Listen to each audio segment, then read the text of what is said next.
से बैठकर श्रवण करना चाहिए। एक दीप प्रज्वलित करके और ठाकुर जी के सामने रखकर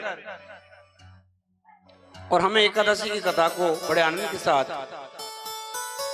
फिर श्रवण करना चाहिए,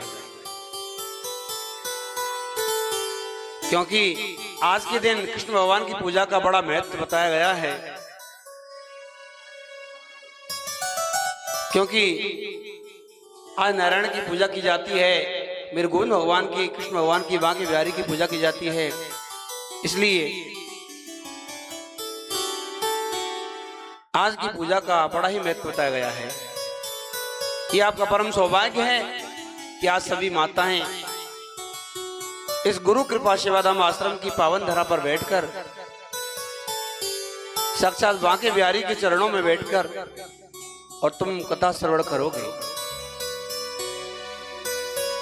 लाइव टेलीकास्ट से वेदांत की मीडिया से जुड़े हुए भक्तजन सभी दीप प्रज्वलित करके प्रभु का गुणानुवाद करते हुए अपने मन को बांके बिहारी के चरणों में जोड़ते हुए और कथा का आनंद लेंगे। बोलो एकादशी महारानी की जय। जय जय श्री राधे, जय जय श्री राधे। श्री कृष्ण भगवान धर्मराज युधिष्ठिर से कहने लगे, युधिष्ठिर, माघ मास के कृष्ण पक्ष की एकादशी का नाम है सटतला एकादशी। इस एकादशी पर हमें अपने तन मन सबको पवित्र करके और कृष्ण भगवान की पूजा करनी चाहिए।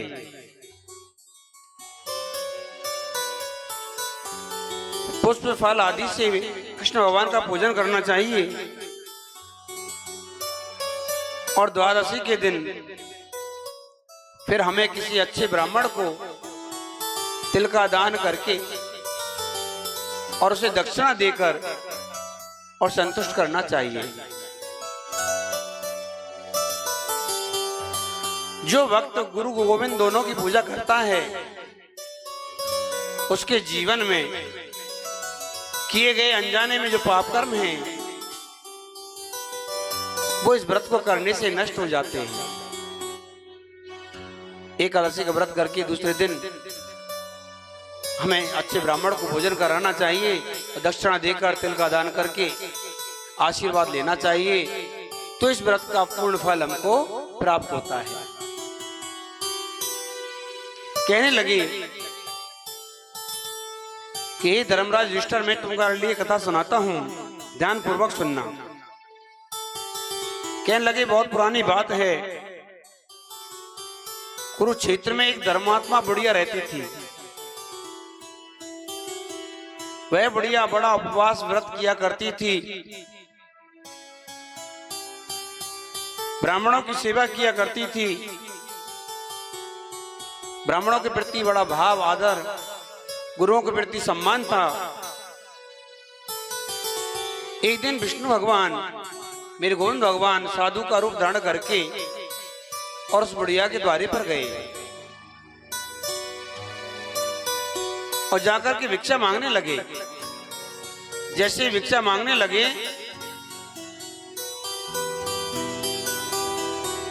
तो बुढ़िया माता ने एक ईंट ली और उनके कमंडलू में डाल दी भिक्षा में कि ये ईंट ले जा, इसे ही खा लेना।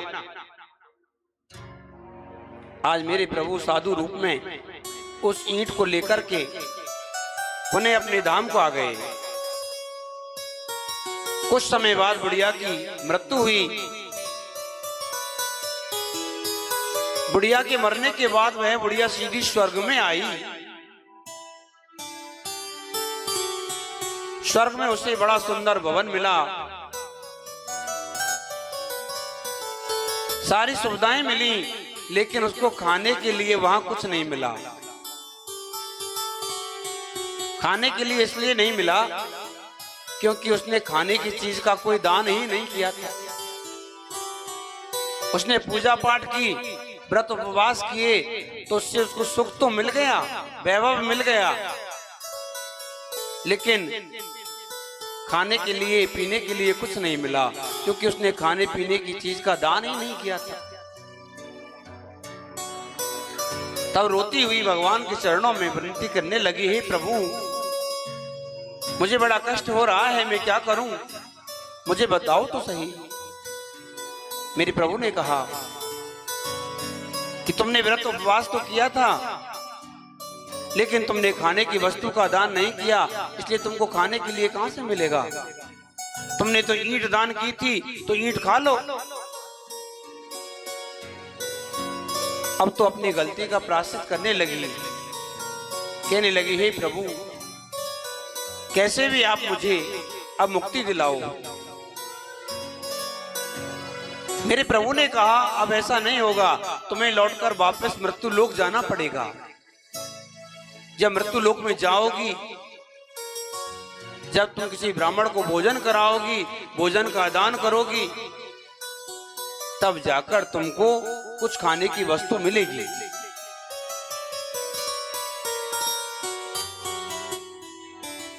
तब वह बुढ़िया माता कहने लगी, हे प्रभु, मृत्यु लोक में जाके मैं क्या करूं। तब मेरे प्रभु ने कहा, मृत्यु लोक में जाकर गुरुओं का सम्मान करना, ब्राह्मणों को भोजन कराना, तिल का आदि का दान करना, अन्न धन वस्त्र सबका दान करना, फिर तुझे सब कुछ खाने पीने के लिए भी ऐश्वर्य दान सब कुछ तुझे मिल जाएगा।